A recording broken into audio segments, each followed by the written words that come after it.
రేపు messy football match ఉన్నారు. ఇదే విషయంపై మనతో మాట్లాడేందుకు బీఆర్ఎస్ ఎమ్మెల్సీ దాసో శ్రావణ్ మనతో మాట్లాడదాం. అన్న, ఇటు క్రీడల డెవలప్మెంట్లో భాగంగానే రేపు మెస్సీతో CM Revanth Reddy football match ఆడుతున్నారు.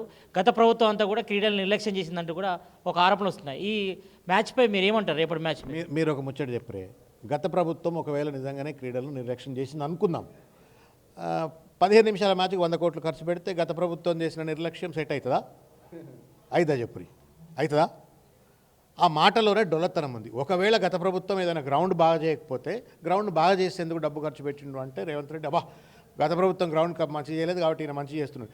ఉన్న గ్రౌండ్ నాశనం చేస్తూ ఉండి ఇవాళ అంత అద్భుతమైనటువంటి ఒక ఉప్పల్ స్టేడియంను, క్రికెట్ మ్యాచ్లు, ఇంటర్నేషనల్ మ్యాచ్లు ఆడే క్రికెట్ స్టేడియంను ఇవాళ 100 కోట్ల రూపాయలు 15 నిమిషాల మ్యాచ్ కోసం ఖర్చు పెట్టేటోడు గత ప్రభుత్వం మీద విమర్శలు చేసేట నైతికత ఉంటుందా? నాకు తెలిసి మన కులీ కుతుబ్ షానో, లేకపోతే ఔరంగజేబో, లేకపోతే మొఘల్ ఎంపరర్సో, బ్రిటిష్ వాడు 100 సంవత్సరాలు పరిపాలించినోడు కూడా ఆ వ్యక్తిగతమైన ప్లెజర్స్ కోసం, వాళ్ళ ఆటల కోసం, వాళ్ళ వినోదాల కోసం ఇవాళ 100 కోట్ల రూపాయలు ఖర్చు పెట్టి ఉండరు. ఇంతకుముందు చెప్పినట్టుగా దాదాపు 200-300 కోట్ల రూపాయలు ఖర్చు పెట్టి అందాల పోటీలు, పర్సనల్ ప్లెజర్స్, 15 నిమిషాల మ్యాచ్ కోసం మెస్సీ వర్సెస్ మేస్త్రీ మ్యాచ్, దానికి 100 కోట్ల రూపాయలు. ఎవడన్నా డెమోక్రాటిక్ కంట్రీలో రాజ్యాంగం మీద ప్రమాణం చేసినటువంటి వాళ్ళు ఈ రకంగా డబ్బులు ఖర్చు పెట్టిన వాళ్ళు భారతదేశంలో నాకు తెలిసి స్వాతంత్రం వచ్చిన తర్వాత ఏ ముఖ్యమంత్రి ఉండరు. నెంబర్ 1. నెంబర్ 2, రాచరిక వ్యవస్థలో కూడా గిన్ని 100 కోట్ల రూపాయలు ఖర్చు పెట్టి ఒక 15 నిమిషాల వినోదాలకు పాల్పడ్డట్టుగా నాకు తెలిసి బాగా జల్సాలు చేసింది అన్నటువంటి ఒక రాజులు కూడా ఇట్లా చేసి ఉండొచ్చు. రేవంత్ రెడ్డి ఏమనుకుంటుండంటే, రేవంత్ రెడ్డి కాదు, రేవంత్ రాజు అనుకుంటున్నాడు. ఆయన తెలంగాణ ఆయన ప్రైవేట్ సామ్రాజ్యం అనుకుంటున్నాడు. ఇక్కడ ఉన్నటువంటి ఒక ప్రజలు కప్పం కట్టి ఆయన విందులకు, వినోదాలకు, ఆయన జల్సాల కోసం ఆ కప్పం కడుతున్నారు. ఆ సొమ్మునంతా వాడుకోవచ్చు అన్నట్టుగా వ్యవహరిస్తూ ఉంది తప్ప ఇంకొకటి లేదు. దానికి తోడుగా ఇవాళ సింగరేణి కాలరీస్, ఆ సొమ్ము అంతా కూడా ప్రజల సొమ్మది, బొగ్గుగని కార్మికుల సొమ్మది. వాళ్ళు రక్తమాంసాన్ని కరిగిచ్చి చెమట చుక్కలను పెట్టి పాపం ఆ బొగ్గు గనులను కాపాడితే దాంట్లో నుంచి వచ్చినట్టు ఒక సొమ్ముని వాళ్ళ రేవంత్ రెడ్డి వినోదాల కోసం, జల్సాల కోసం డబ్బులు ఖర్చు చేసేందుకు తోడ్పడటం చాలా బాధాకరం. తప్పనిసరిగా ఒక్కొక్క రూపాయి తప్పనిసరిగా రేవంత్ రెడ్డి దగ్గర నుంచి వసూలు చేస్తాం. ఇవాళ అధికారం ఉండొచ్చు, చుట్టూ పోలీసులు అట్టహాసం అంతా నడుస్తుండొచ్చు, రేపు మా టైం కూడా వస్తుంది.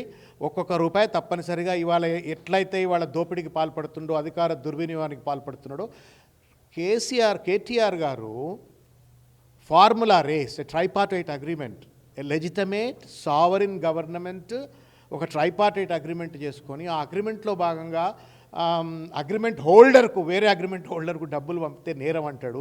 మెస్సీ వర్సెస్ మేస్త్రీ మ్యాచ్కు 100 కోట్లు ఖర్చు పెట్టేటోడు నేరస్తుడు కాదా చెప్పండి? కాబట్టి మ్యాచ్ అంతా కూడా ప్రైవేట్ ఆర్గనైజ్ చేస్తుంది. ఈ మ్యాచ్ అంతా కూడా ప్రైవేట్ ఆర్గనైజ్ చేస్తుంది. ఎక్కడ కూడా గవర్నమెంట్ సొమ్ము దుర్వినియోగం కావట్లేదు అని కాంగ్రెస్ నేతలు అంటున్నారు. అన్ని బయటకు వస్తే ఎందుకు తొందరపడుతున్నావు? ఇప్పుడు వాళ్ళ అధికారం ఉంది కాబట్టి ఏది బయటికి రాదు. రేపు 2 ఏళ్ళు అయితే మాది వస్తుంది. రేవంత్ రెడ్డి ఎక్కడెక్కడ ఏమేమి కటింగులు పెడతాడు, ఎక్కడెక్కడ ఏం డబ్బులు దొబ్బుతున్నాడు, ఎవరెవరిని ఎదిరిస్తుండు, బెదిరిస్తుండు, ఏ రకంగా డబ్బులు సంపాదిస్తున్నాడు అన్ని తీస్తాం, కక్క తీస్తాం. ఆయనకు సరైన గుణపాఠం తప్పనిసరి. సింగరేణి డబ్బులని మీరు ఆరోపిస్తున్నారు. మీ దగ్గర ఎవిడెన్స్ ఉంది ఏమన్నా? ఆధారాలు ఉన్నాయా మీ దగ్గర? అంటే బీజేపీ నేతలు ధర్నా చేస్తారు కాబట్టి వాళ్ళ సపోర్ట్ చేస్తున్నారా మీరు? ఈరోజు బీజేపీ నేతలు కూడా సింగరేణి రెడ్డి హిల్స్ వద్ద కూడా ధర్నా చేశారు. వాళ్ళని సపోర్ట్ చేస్తున్నారా? బీజేపీ వాళ్ళతో కలిసి వెళ్తున్నారా మీరు?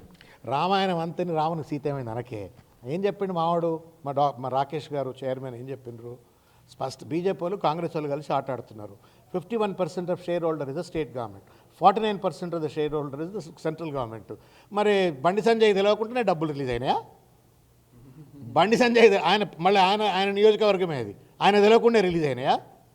అంత డ్రామా ఇద్దరు కలిసి ఆడుతున్నారు. వీళ్ళ సంగతి వాళ్ళ సంగతి ప్రజలు తెలుస్తారు, ఆల్రెడీ తేలుస్తున్నారు కదా. ఇప్పుడు లోకల్ బాడీ ఎన్నికలలో ఫేజ్ 1లో తేల్చిండ్రు కదా, ఫేజ్ 2, ఫేజ్ 3లో కూడా తెలుస్తారు. మా అధికారం వచ్చినాక ఈ చిల్లర ఖర్చులు, ఈ చిలక కొట్టుళ్ళు అన్నీ కూడా బయట పెడతాం. ఓకే, మొత్తానికైతే ఇటు మేస్త్రీ మ్యాచ్ జరగబోతుంది. మరి రాష్ట్ర ప్రభుత్వం మొత్తం అంతా కూడా దుర్వినియోగం చేస్తుందంటూ కూడా మరి ఎమ్మెల్సీ దాసో శ్రావణ్ చెప్తున్నారు. కెమెరామ్యాన్ కోటితో సతీష్, RTV, తెలంగాణ భవన్ నుంచి. చరిత్ర సృష్టించినోడు